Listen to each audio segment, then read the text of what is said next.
The Aztec Empire, one of the most powerful and feared empires to ever stake its claim on the Americas. It laid claim to much of southern Mexico. Its warriors were infamous, its architecture was stunning, its rituals were mysterious and often terrifying. And then one day they were all gone. What led to the end of the Aztec Empire, and what remains of their legacy? The Aztec people didn't begin as the Aztecs. Originally, they were nomadic Chichimeca people who traveled to central Mexico from what's now northern Mexico in the 13th century. The area had a lot of mostly open land, and they soon formed independent city-states. Far from an empire, these small settlements were ruled by local chiefs, and many that had already been established by local indigenous people before the Great Migration. The area was sparsely populated at the time, which gave the new residents the chance to give each other a wide berth. This didn't last long. Soon the small city-states were fighting wars against each other, but none quite gained the advantage over the other. Most of the land in the basin of Mexico had been settled at this point, and that posed a puzzle for the Mexica people. This tribe was one of the last to arrive in the region, and they had no natural place to settle. They pled with the king of Culhuacan, one of the smaller city-states, to give them a plot of undesirable land. In exchange, they offered the only thing they had, their skill as warriors. They had no land, but they became powerful mercenaries, and soon Culhuacan had the most powerful army in the region. But in those times, it was live by the sword, die by the sword. Soon, these powerful warriors were at war with their patrons. Some mythological accounts claim the Mexica sacrificed the daughter of the ruler in a ritual, and the ruler declared war. But what is known is that at some point, the ruler decided to drive the Mexica out of their land. They retreated, claimed their own land, and less than 100 years after their arrival in the region, they had founded a new city, Tenochtitlan. They were now fighting for themselves, and their powerful military quickly let them make alliances with local city-states. As they helped other leaders expand their territory, they gained more land, and soon they became a major power. And their warfare had a unique characteristic. The Mexica, the tribe that would soon become the Aztecs, didn't kill their enemies in battle like most armies did. Rather, they focused on capturing them alive. This had several benefits. For one thing, human sacrifice was a big part of the Mexica religious tradition, and captured soldiers made for a convenient way to not need to take those sacrifices from their population. But for those who weren't sacrificed, many were enslaved by the Mexica. The Mexica didn't treat their slaves as poorly as some cultures, and some would become loyal members of the growing empire, a strength that would continue to serve them well as their empire grew. From there, it was a meteoric rise for the Aztecs. To gain control over the region, some other cities would need to fall, and the Mexica were very good at seeking weaknesses and taking advantage.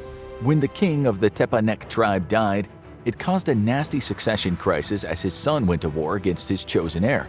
As the Mexica refused to recognize the new king who had taken power via a coup, it led to a trade blockade, and that led to a war. Aligning with cities loyal to the former king, the Mexica city of Tenochtitlan formed a long-term alliance with Texcoco and Tlacopan. This three-pronged power quickly began to dominate the region, which started to look like the Aztec Empire at its height. But it would be one emperor in particular who would help them build their legacy. His name was Montezuma I, and he ascended to the throne in 1440, at a time when the empire was growing quickly. The history of previous regimes was erased, conquered cities had puppet rulers installed, and the empire began establishing a tax-collecting infrastructure that enriched its power base massively.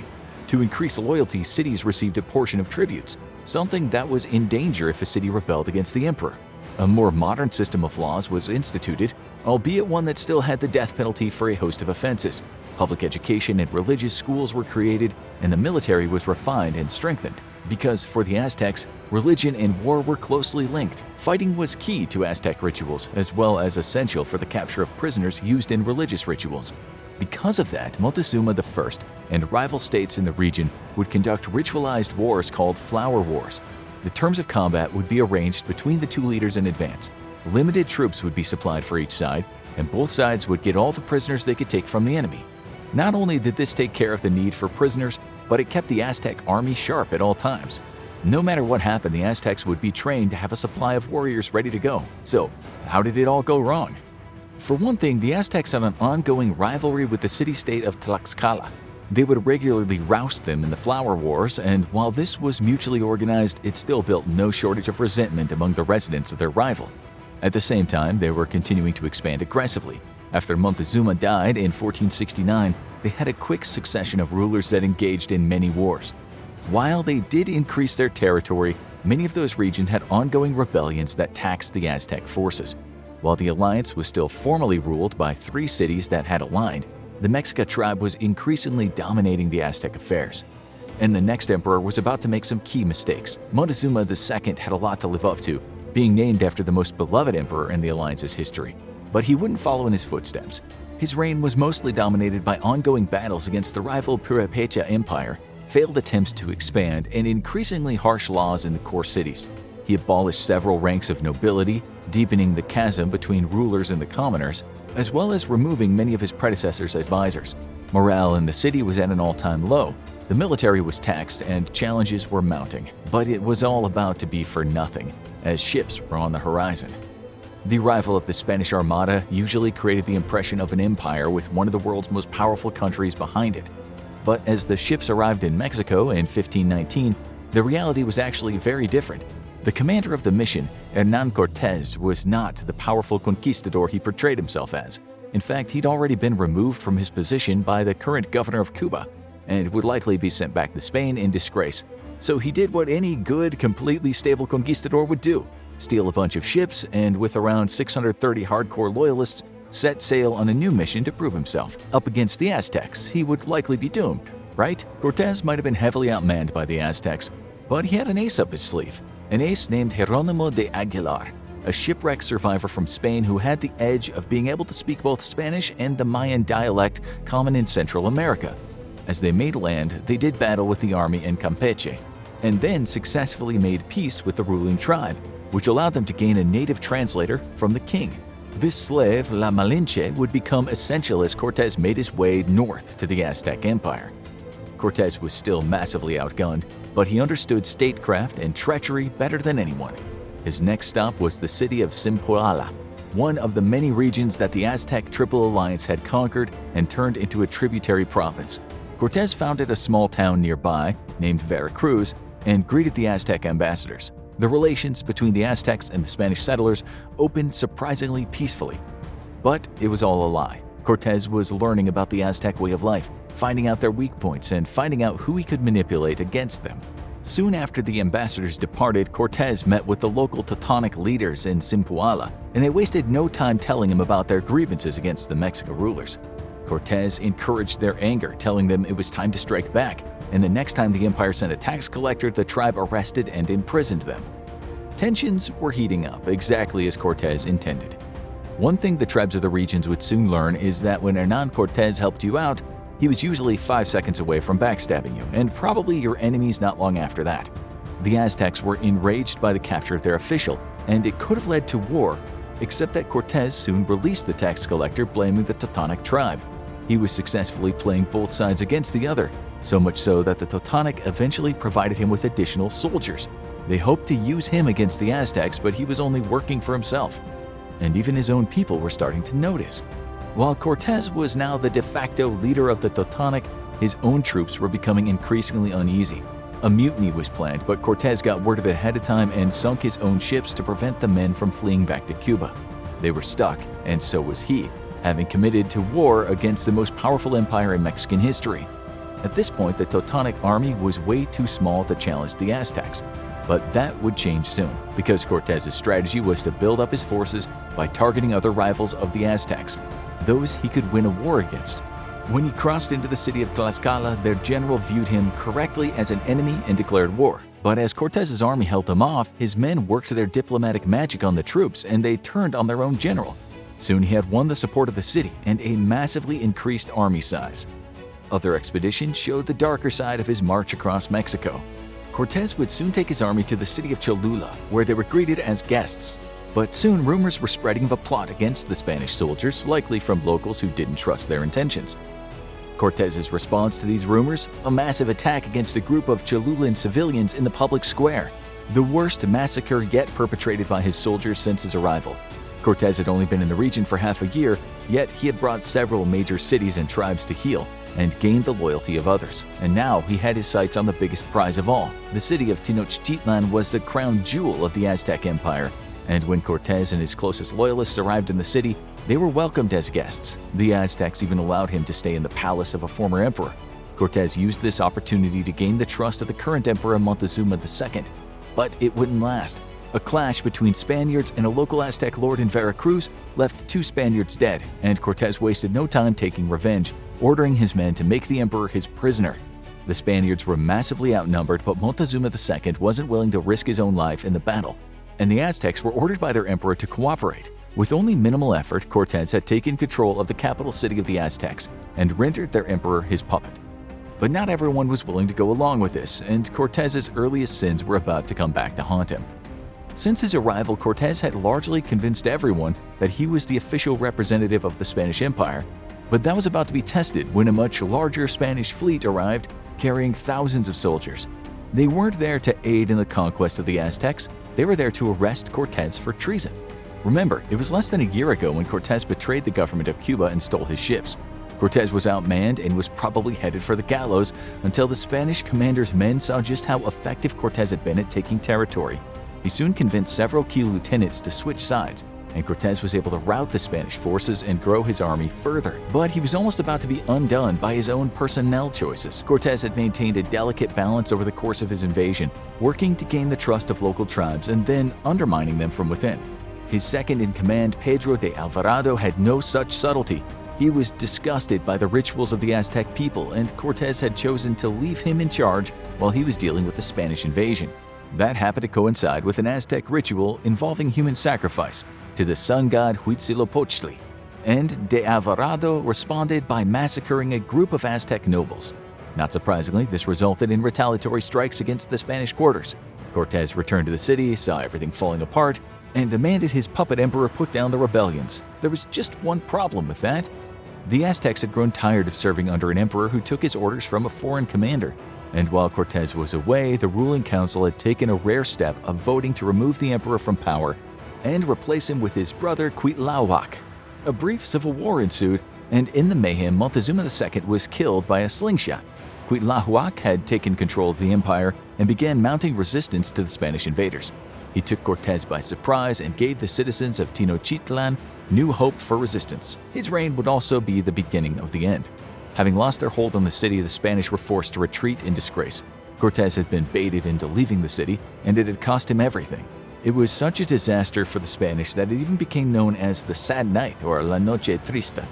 They tried to leave in the middle of the night, but couldn't resist trying to leave with a heaping helping of Aztec gold, which slowed them down massively, leaving them vulnerable to attack. Some even drowned while weighed down by the precious metal as they attempted to swim away. The survivors retreated to a nearby city and regrouped, plotting their next move. But they wouldn't have to make their next move, their legacy would do it for them. As Tenochtitlan recovered from the invasion, a far more deadly remnant of the Aztec invasion took hold: smallpox.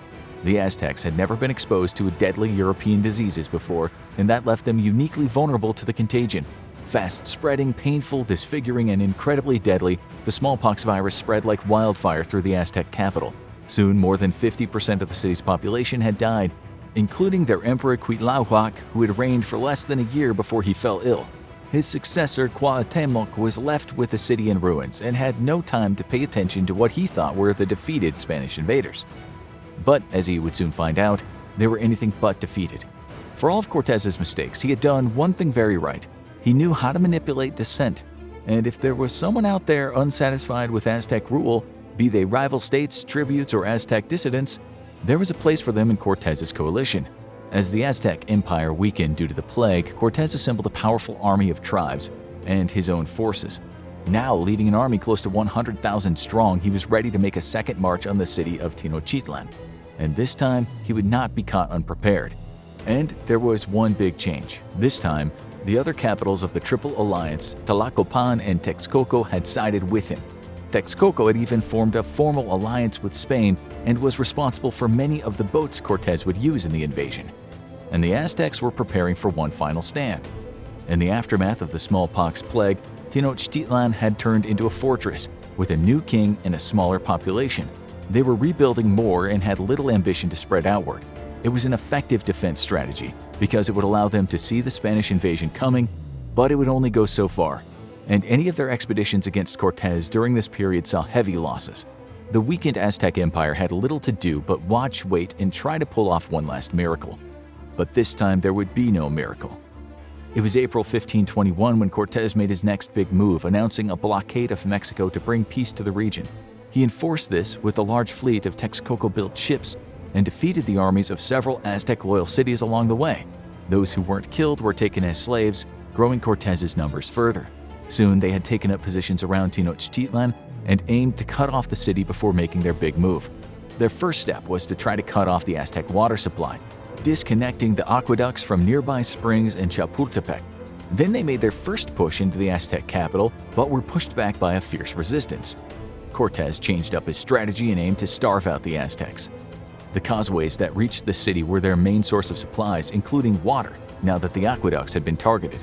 By spreading out his boats, the Spanish were able to prevent food and water from reaching the city and force the Aztecs to make more daring forays out into the city to break the Spanish blockade. The Aztec attacks were costly, but Cortés had more men and more supplies than the Aztecs and could wait them out. It was an increasingly brutal exchange, with the Aztecs launching ambushes and even attempting to capture or kill Cortés. At one point, Cuauhtémoc even managed to launch a three-pronged attack against the Spanish camps. It was a bloody war of attrition, and Cortés's attack on the city market square failed, so he tried another new tactic. Watch, wait, and let nature take its course. With the Aztecs blockaded and water supplies limited, the Aztecs were quickly running out of food and were forced to drink contaminated water. Soon famine started to set in, and Cortés maintained his hold on the region. This let him wage a completely defensive battle, take limited losses, and slowly push the isolated Aztecs back. The few remaining loyal tributes of the once mighty Aztec empires found it increasingly difficult to send tributes, and many even saw their territories conquered by forces loyal to the Spaniards. Any tributary who tried to aid the Aztec capital faced harsh reprisals from the Spaniards, and soon their last remaining supply chain dried up. And inside Tenochtitlan, the situation went from bad to worse. Smallpox had devastated the city before, but now a new plague became the biggest threat: dysentery, an infection of the digestive tract. It's primarily caused by drinking contaminated water and weakened or killed many of the residents of the Aztec capital. The starvation inside the blockaded city got so extreme that even items like leather and wood were being consumed to fend off hunger just a little longer. All the while, Cortés's cities continued to keep his army well supplied. It was time for one final push into the city. Cortés had divided his forces into three camps, and he ordered them all to advance into the central marketplace at the same time. They made it to the deepest point within the city, and all three camps were united after almost a week of fighting. While the Aztecs fought valiantly, they were outmanned and outgunned. That didn't mean they couldn't exact a terrible price from the Spaniards, at one point capturing 70 Spanish soldiers, sacrificing them and eating their hearts in a display that no doubt struck fear into the hearts of Cortés's men. But it didn't change the fundamentals of the conflict. Not only were the Spanish the superior force, but many of the Aztecs' former tributes and rivals were happy to get their revenge. The final act was dawning on the Aztec Empire. Cortés aimed to end the conflict with the Aztecs by seeking out the emperor's surrender, much like he had with Montezuma II. But Cuauhtémoc planned to go out fighting. As the Spanish forces laid siege to the city in the emperor's quarters, the emperor attempted to flee with his gold, much like the Spanish had, but was stopped in his tracks. The Aztec forces were soon destroyed, and on August 13, 1521, the empire surrendered. Cuauhtémoc was captured and found himself in the same position as Montezuma II, but his story would end differently, being hung for treason 4 years later as the very last emperor of the Aztec Empire. So how did it go so very wrong? The Aztecs, unlike other fallen empires like the Romans or the Egyptians, saw their reign come to an end in a hurry. The height of their power to the Spanish conquest only took around 2 years, while some other empires fell slowly over hundreds of years. The biggest culprit, of course, was the arrival of the Spanish fleet, and European conquest was the core cause of just about every indigenous empire's fall in the Americas. But unlike other groups, there were far more causes. The Aztecs' role as an imperial power led to many of their subjects to resenting them, which left them uniquely vulnerable to a more powerful army turning the tables, and their isolated nature left their immune systems unable to fight back when faced with smallpox. But the smallpox might not have been the final straw. While the Spanish army had conquered the heart of their empire, the Aztec people lived. While more than half of them had died due to the smallpox plague, they were still one of the largest population centers in the Americas. But in 1545, around 20 years after the Spanish conquest, another horrible plague emerged. It swept through the empire, but was mostly a mystery. Simply called cocoliztli, the native word for pestilence, the effects were nightmarish: fever, vomiting, and blotches on the skin. As it entered the end stage, it caused uncontrolled bleeding from the eyes, mouth, and nose, and finally death. By the end of it, ripping through the population, it had claimed at least 7 million victims and largely spelled the end for the Aztec Empire. But for countless years, scientists asked the question, what was it? The answer came in 2017, when scientists managed to get answers out of preserved teeth of victims, and it gave them a surprising clue. Only one bacteria was found, Salmonella enterica, a food-borne illness that still affects people today. It's mostly found in raw eggs and chicken. It's treatable and rarely kills people who seek medical attention, but a contaminated food supply in the waning days of the Aztec Empire could have spread terribly without any way to contain it. But how did it get there? Many theories say Spanish invaders might have introduced it when they brought it in livestock, or it might have originated in the Americas due to the changes to the ecosystem. But while tribal rivalries, Spanish invasion, and increased isolation might have contributed to the fall of the Aztec Empire, the biggest contributor might have been Salmonella and smallpox, two tiny pathogens with a massive footprint. Want to learn more about the Aztec culture? Check out Most Brutal, Bloodthirsty, Gentle People in History, or watch Human Sacrifice, Worst Ways to Die for a look at the dark side.